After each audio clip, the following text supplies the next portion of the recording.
ನಮಸ್ಕಾರ, ನೀವು ನೋಡ್ತಾ ಇದ್ದೀರಾ ನ್ಯೂಸ್ ಫಸ್ಟ್ ಲೈವ್. ನಾನ್ ಸಬಾ ಹಕೀಂ. ಪ್ರಮುಖ ಸುದ್ದಿಗಳನ್ನ ನೋಡೋಣ. ಮೊದಲಿಗೆ ಹೆಡ್ಲೈನ್ಸ್. ಕಿಡ್ನಾಪ್ ಪ್ರಕರಣದಲ್ಲಿ ಎಚ್.ಡಿ. ರೇವಣ್ಣಗೆ ಜಾಮೀನು ಮಂಜೂರು. ಇವತ್ತು ಜೈಲಿಂದ ಬಿಡುಗಡೆ ಆಗಲಿರೋ ಮಾಜಿ ಸಚಿವ ಮಧ್ಯಾಹ್ನ 12 ಗಂಟೆಯೊಳಗೆ ಕೋರ್ಟ್ ಪ್ರಕ್ರಿಯೆ ಮುಗಿಸಿ ನಂತರ ರಿಲೀಸ್.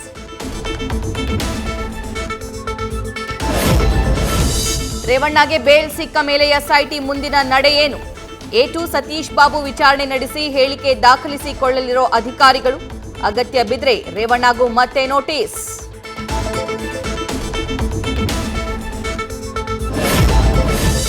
ರೇವಣ್ಣಗೆ ಜಾಮೀನು ಸಿಕ್ಕ ಬಳಿಕ ಮುಂದೇನು? ಕಾನೂನು ಹೋರಾಟದ ರೂಪರೇಷೆ ಸಿದ್ಧಪಡಿಸುತ್ತಿರೋ ದೇವೇಗೌಡರು, ಕುಮಾರಸ್ವಾಮಿ. ರೇವಣ್ಣ ಜೊತೆ ಚರ್ಚಿಸಿ ಬಳಿಕ ಕುಟುಂಬಸ್ಥರ ಅಂತಿಮ ತೀರ್ಮಾನ.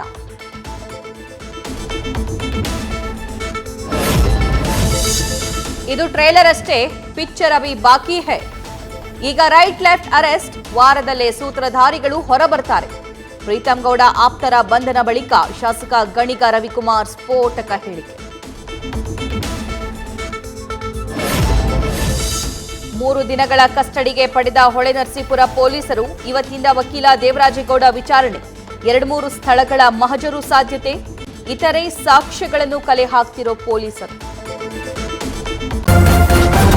ನ್ಯೂಸ್ ಫಸ್ಟ್, ನಿರ್ಭೀತಿಯಿಂದ ನಿಮ್ಮ ಪರವಾಗಿ.